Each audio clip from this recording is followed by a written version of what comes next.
Tornamos co-participantes da natureza divina. O que ele quer dizer? O que ele está dizendo é que quando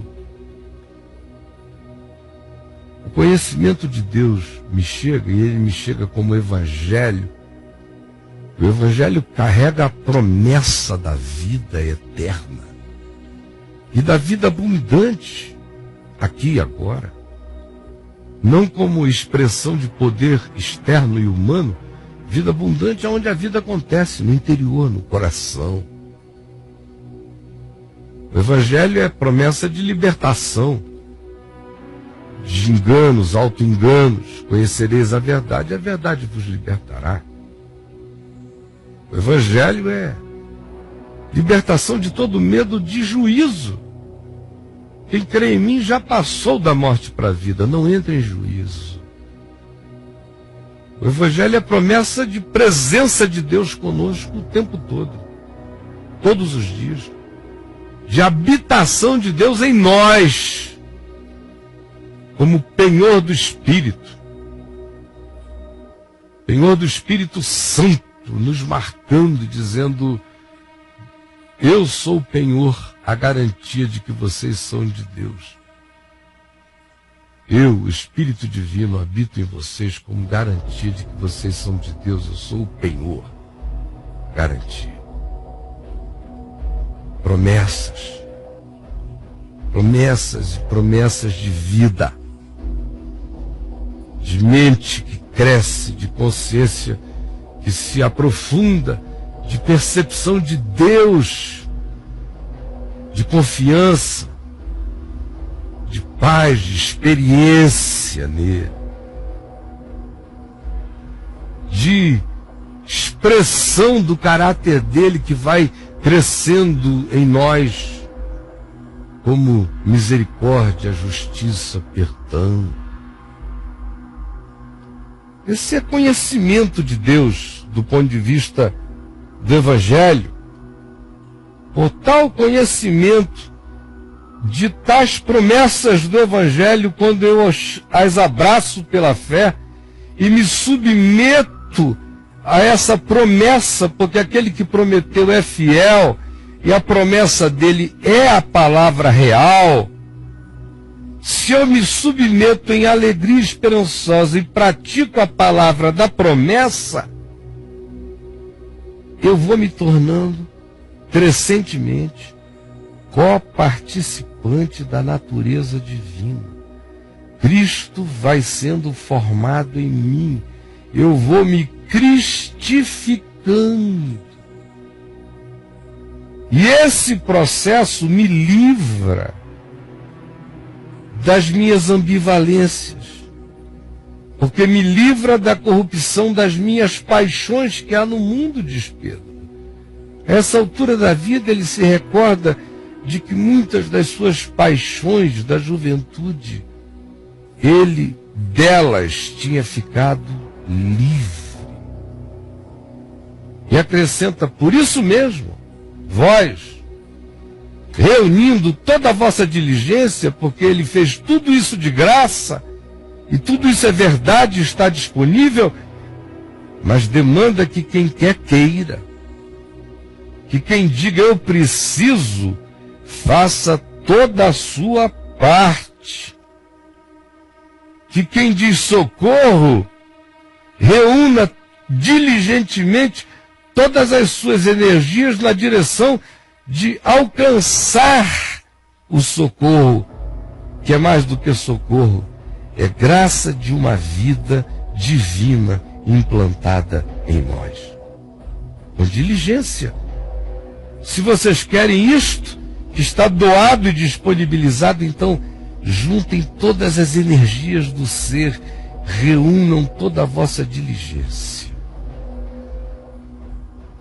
toda a vontade, toda a força de vontade, e associai nesse espírito de diligência e de compromisso privilegiadamente responsável e responsavelmente privilegiado. Pedro diz: o pescador tinha entendido isso tudo aqui. associai com a vossa fé a virtude. Fé, para Pedro, é a certeza das coisas que se esperam, com a firme convicção de fatos que se não veem, conforme Jesus ensinou a eles, e o escritor de Hebreus fez essa síntese. Mas fé também, na boca de Jesus e nos evangelhos, significa fidelidade, compromisso.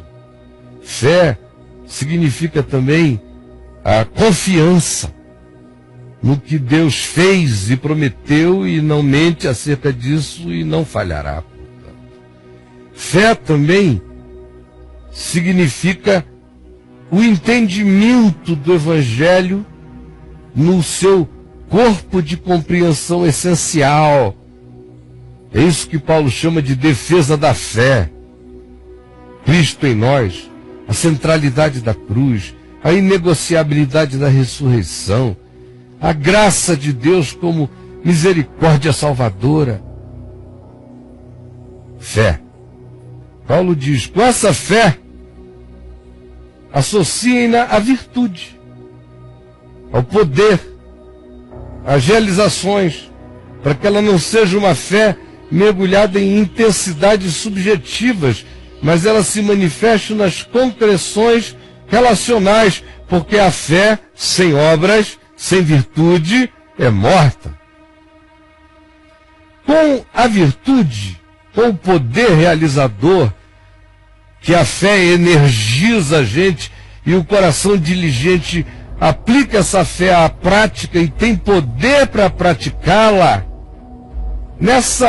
nesse poder de praticá-la que Pedro chama de virtude, ele diz, com a virtude associa o conhecimento, para que vocês se tornem mais elevados, para que vocês interpretem as razões pelas quais fazem o que fazem e entendam os processos de por que vocês fazem e, sobretudo, desenvolvam o conhecimento experiencial do amor e da graça de Deus, porque por esse conhecimento a fé aumentará, as virtudes se expandirão, porque esse conhecimento não nos coloca num estado apenas contemplativo.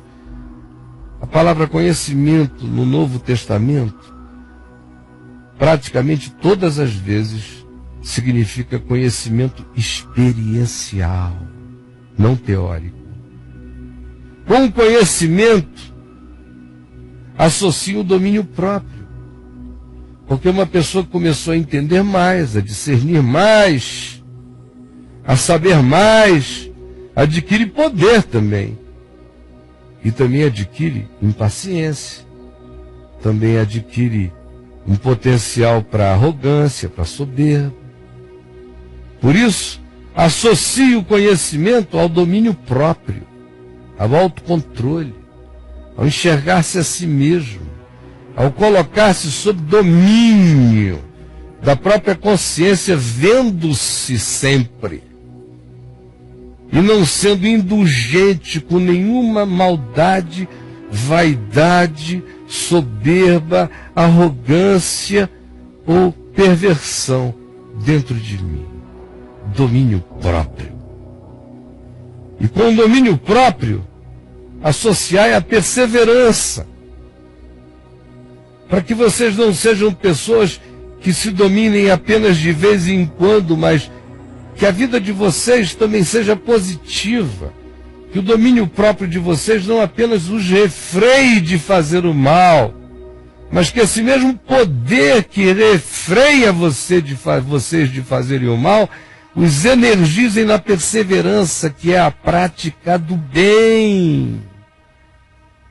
E com a perseverança, associem a piedade, a santidade misericordiosa, compassiva e benigna, que é a piedade. Para que a perseverança de vocês seja na direção da bondade. Nunca uma ortodoxia canina de obrigações, mas uma ortopraxia de manifestações de amor piedoso e misericordioso. Com a piedade, associai a fraternidade, porque o único ambiente onde a verdadeira piedade, onde a verdadeira santidade se expressa como piedade, é na fraternidade, é na relacionalidade, é no encontro humano. Eu só sou visto como piedoso diante de Deus, por Deus, se a minha vida for misericórdia, compaixão e amor, e perdão e justiça na minha relação com o meu próximo.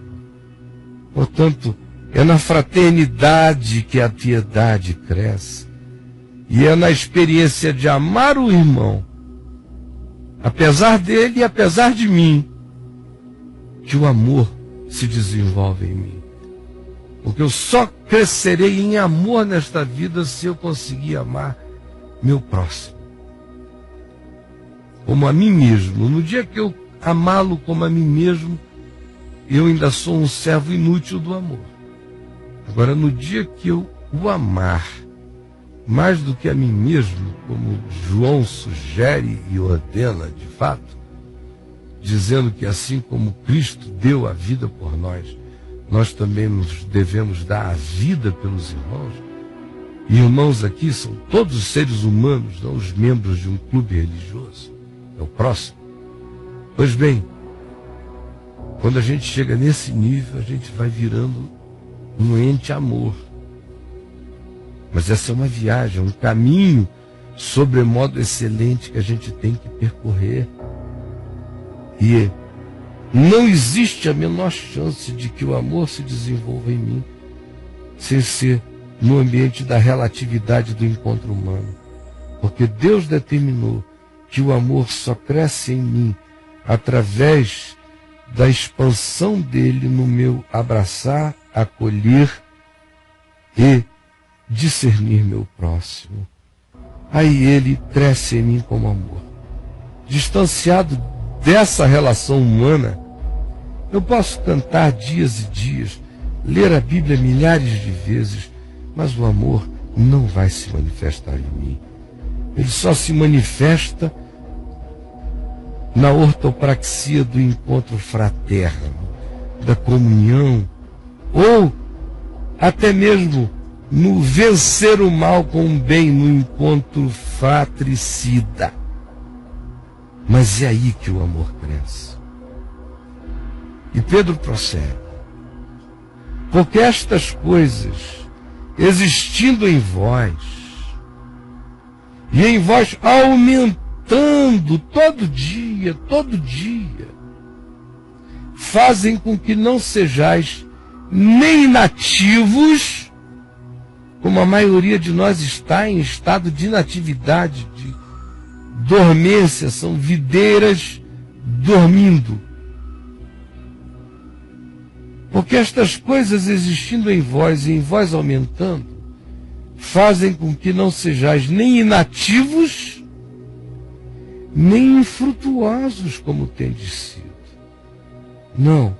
Se vocês andarem nessa vereda, que é a vereda menos percorrida, pouca gente escolhe fazer essas associações para desenvolver esse caráter, essa natureza humana, lindamente crescendo em divindade, se tornando co-participante da natureza divina. Pouca gente escolhe essa vereda e justamente por isso se tornam pessoas inativas e infrutíferas. E nunca atingem o pleno conhecimento de Cristo Jesus.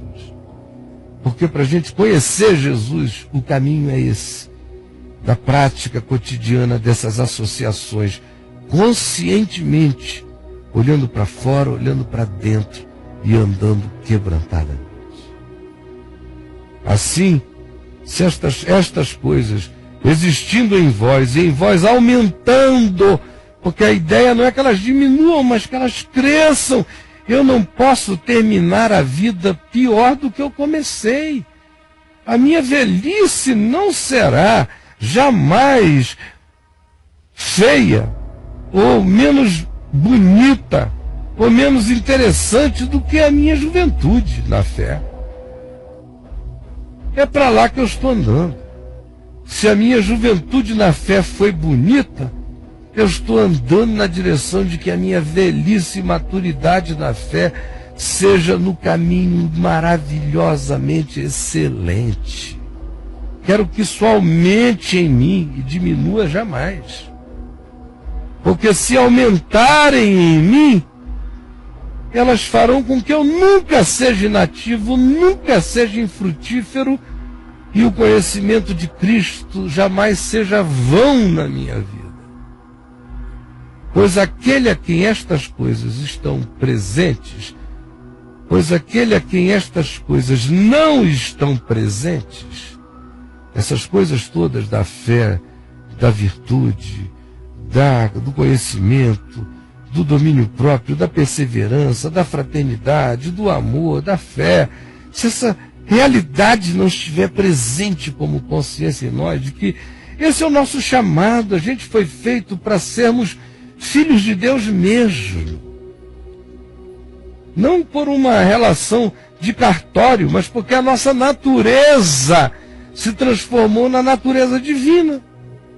Assim como os nossos filhos biológicos carregam o nosso DNA, a semente do Evangelho em nós planta o DNA divino, e Pedro diz: esse DNA divino vai crescer pela fé que vocês tenham na promessa de que ele crescerá.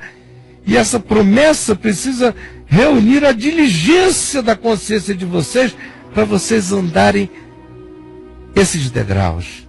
Associem a fé à virtude, a virtude ao conhecimento, o conhecimento ao domínio próprio, o domínio próprio à perseverança, a perseverança à piedade, a piedade à fraternidade, a fraternidade ao amor. Porque se isso crescer em vocês, vocês nunca serão infrutíferos, nem infrutuosos. Mas se essas coisas não estiverem em vocês, vocês já são mortos e infrutíferos. Pois aquele a quem estas coisas não estão presentes, aquele que não enxerga essa vereda, é cego, vendo o sol que está na cara e não tendo nenhuma visão jamais para além. É o que eu vejo todo mundo enxergando no máximo numa miopia danada que está na cara. Mas o que abre o nosso entendimento e a nossa visão é andar nessa consciência, nessa crescência da implantação da natureza divina na minha. Aquele a quem estas coisas não estão presentes, não tem esse discernimento, é um cego, vendo o sol que está perto e esquecido da purificação dos seus pecados de outrora. Não carrega no coração a gratidão que gera constrangimento do amor de Cristo, que é o que nos persuade a vivermos nele, julgando nós isto, que um morreu por todos, logo todos morreram, para que aqueles que agora vivem não vivam mais para si mesmos, mas para aquele que por eles morreu e ressuscitou dentre os mortos. Por isso, irmãos, procurai com diligência, é a palavra de novo, consciente esforço, reunião de energias, aplicação, disciplina, vontade sem leniência. Por isso, irmãos, procurai com diligência cada vez maior confirmar a vossa vocação e eleição. Como é que eu a confirmo? Deixando que a divina semente dê o fruto de me levar da fé às obras, das obras ao conhecimento, do conhecimento mais profundo e experiencial a domínio próprio, para que eu não me ensoberbeça. Com domínio próprio, a perseverança, para que eu não me dê o prêmio de ficar quieto só porque eu, sabendo demais, consigo me controlar. Quem sabe o suficiente tem que ter o domínio próprio para perseverar ensinando com amor. E associa a perseverança à piedade, e com a piedade à fraternidade, e com a fraternidade é o amor. Porque andando assim, confirmareis a vossa vocação e a vossa eleição. Qual é a nossa vocação e a nossa eleição? Ele nos chamou para a sua glória e virtude. Ele nos chamou para que nos tornemos coparticipantes da natureza divina. E isso nos faz ficar livres das corrupções, das paixões que há no mundo. Pois desta maneira é que vos será amplamente suprida a entrada no reino eterno do nosso Senhor Jesus Cristo. Pois é desta maneira. Eu não conseguiria imaginar aquele homem da Galileia, recém-chamado por Jesus, fazendo as coisas que o Evangelho nos permite ver que ele faz, seus rompantes.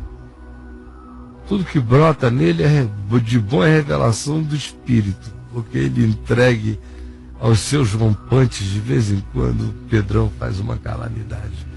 Não dava para imaginar que, depois de 30 anos, 35 anos, esse homem iria entender a viagem, não porque ele estudou fora, mas porque ele a discerniu na sua jornada pessoal. Em outras palavras, ter andado 3 anos e meio com Jesus não deixou Pedro nesse estado. Foi ter andado o resto da vida com Jesus, carregando Jesus no coração. Espírito Santo em mim, que é o Espírito de Jesus. Foi andando o resto da vida com Jesus que ele conheceu essa vereda. Essa é uma vereda que só é conhecida por aquele que determina seguir nela. Aí ele vai se tornando cada vez mais coparticipante da natureza divina. E cada vez mais livre das paixões que há no mundo e que habitam a nossa carne, que nos chamam para uma existência de animalidade enlouquecida, não é nem de animalidade sóbria. Porque o animal sóbrio só come quando está com fome e não acumula por nenhuma razão. Agora, nós somos levados a uma bestialidade estúpida e idiota. Para sermos salvos dela, só acolhendo o Evangelho e ficando grávidos dessa promessa de que em Cristo eu sou herdeiro de Deus, co-herdeiro de Deus. E pela obediência ao Evangelho, de fé em fé, fé e virtude, virtude e conhecimento, conhecimento e domínio próprio e piedade, piedade e fraternidade, fraternidade e amor. Só andando degrau por degrau e andando também na simultaneidade dessas coisas, porque uma vez que a gente bota o pé num, aquele degrau nos acompanha para o segundo, nos acompanha para o terceiro, nos acompanha para o quarto. No Evangelho, um degrau nunca é uma etapa. Todas as etapas continuam juntas, até que, no fim, a primeira etapa e a última etapa tenham formado um homem e uma mulher que carreguem a herança, que tenham se tornado filhos de Deus, a natureza divina. A natureza divina qual é? Deus é amor. A natureza divina é amor, alegria, paz, bondade, benignidade, fidelidade, mansidão, domínio próprio. Está aqui a natureza divina, plantada em mim. Por ela, sendo ela alimentada pela alegria da palavra, pela promessa que se renova, e eu reunindo a minha diligência e me aplicando a essa glória e graça, e fazendo com que cada degrau alcançado seja um degrau que não fica para trás, mas que é levado para o novo nível da jornada, aí expande-se em mim a natureza de Cristo. Eu vou ficando livre das corrupções que me habitam. E o meu coração vai crescendo nessa paz que se torna absoluta quando o descanso dela no amor de Deus por inteiro se faz. Senhor Jesus, eu quero pedir que esta palavra dita aqui agora, a simplicidade de quem conta uma história para filhos e amigos, uma mera leitura, tem entrado rasgante, cortante, penetrante e perturbadoramente no coração de cada um de nós, e que tu nos perturbes para a vida. Só o teu Espírito possa explicar, para além do que foi dito, os resultados que a tua graça está produzindo no coração das pessoas. Agora, eu confio em ti, Espírito Santo, anunciei o Evangelho, honra a tua palavra, ó Jesus. É o que eu te peço, em teu nome.